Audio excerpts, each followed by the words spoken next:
작년 한 해 동안 저희가 전국의 70여 개 지역에 6천여 명의 산모분을 만나면서 그분들이 궁금했던 부분 중에 베스트 10을 뽑았거든요, 원장님. 첫 아이를 제왕절개 했다면 둘째부터는 반드시 제왕절개 해야 한다. V백이라는 게 있긴 하지만은 그래도 위험 안전성을 생각한다고 하면은 네네. 제왕절개, 반복 제왕절개 하는 게 반드시 좋겠다. 네. 임신 기간 중에 예방 접종을 하면 안 된다. 뭐 주사 아까 약 복용하는 것처럼 뭘 하면은 안 된다고 생각하는데 반드시 해야 되는 경우가 있습니다. 네. 그래서 대표적으로는 한 24주 넘어가면 이제 병원에서 100일의 예방접종 맞으라고 많이들 얘기하시죠. 전에 안 했는데 괜히 뭐 병원이 경제적인 이득을 위해서 하는 건가 의문하시는 분들도 있는데 이제 맞아야 되고요. 비형간염 예방접종도 맞을 수 되는 경우가 있습니다. 특히나 이제 비형간염 유형이 높거나 남편분이 비형간염 활동성 비형간염이 있는데 내가 아직 비형간염 항체가 없더라 라고 하면은 임신 중에도 반드시 맞아야 되는 경우가 있습니다. 네. 임신 중 전자파는 헤로인인 전기장판, 전기찜질팩은 사용하지 않아야 한다. X. 네. 사실은 전자파 자체가 인체에 얼만큼 해로우냐는 논란의 여지가 있습니다. 그게 이제 단순히 해로우냐 해롭지 않냐가 아니라 정확한 데이터가 아직까지는 없습니다. 다만 이제 제대로 된 제품으로 출시된 거는 전자파 인증 마크를 달고 나오기 때문에 완전히 안전성을 확보할 수는 없지만은 그래도 전반적으로 봤을 때는 크게 위험은 없다. 출산 후에 신생아를 장거리 차량 이동은 가능하다. 뭐 안 된다, 된다. 사실은 뭐 이 부분은 뭐 제가 된다고 해서 하고 안 된다고 해서 안 되는 건 아니고 뭐 장거리 차량뿐만이 아니라 뭐 심지어 비행기 타고 가시는 분들도 있고 그러는데요. 이동을 통해서 생기는 그런 문제가 생길 수가 있기 때문에 이동하시되 안전운전 하시고 뭐 이렇게 하시면 됩니다. 얘기 나면 산후조리는 무조건 뜨겁게 땀을 빼면서 해야 되는 건가요? 라고 하거든요. 이건 맞는 겁니까?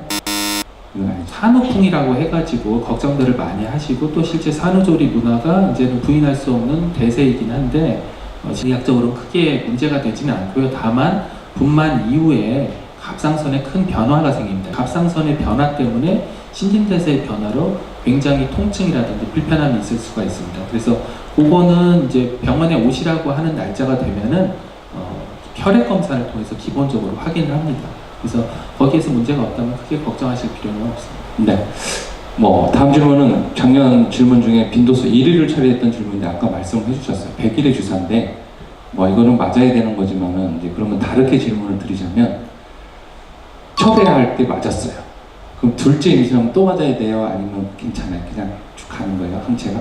둘째 때는 안 맞으면 됩니다. 질병관리본부의 성인예방접종 가이드라인에 보면은 거기에 100일의 내용이 있는데 첫 번째가 이제 60세 이상의 고령층들, 그 다음에 이제 임신을 준비하시는 분들, 혹은 임신 중인 산모, 그 다음에 이제 신생아랑 같이 접촉이 많은 사람들을 맞으라고 되어 있습니다. 네, 알겠습니다.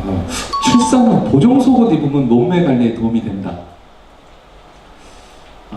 이거는 세모로 하겠습니다. 세모로요?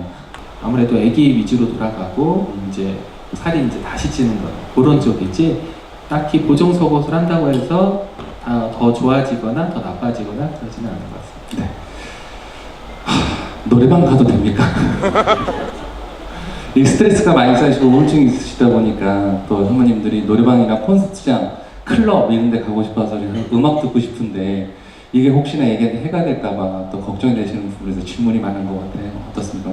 노래방 가가지고 즐겁게 부른다고 하면은 그게 또 이제 태교의 한 방법이 될 수 있겠죠. 다만 이제 너무 큰, 뭐 아까 클럽 얘기하셨는데 그 스피커 자체가 너무 크게 울리는 그러면은 그때는 이제 물리적으로 자극이 됩니다. 그리고 애도 안쪽에서 놀랍니다.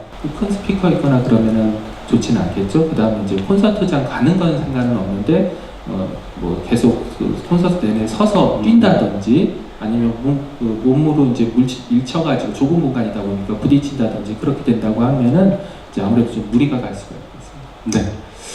피부질환 치료제, 연고 이런 데 임산부에게 해로운 물질이 있다고 임신기간에는 피부질환 치료를 하면 안 된다고들 많이 알고 계시는데 어떻습니까? 치료를 해야 되는 거라면은 이제 반드시 필요한 경우가 있습니다. 치료가 반드시 필요할 때는 가릴 필요는 없고요.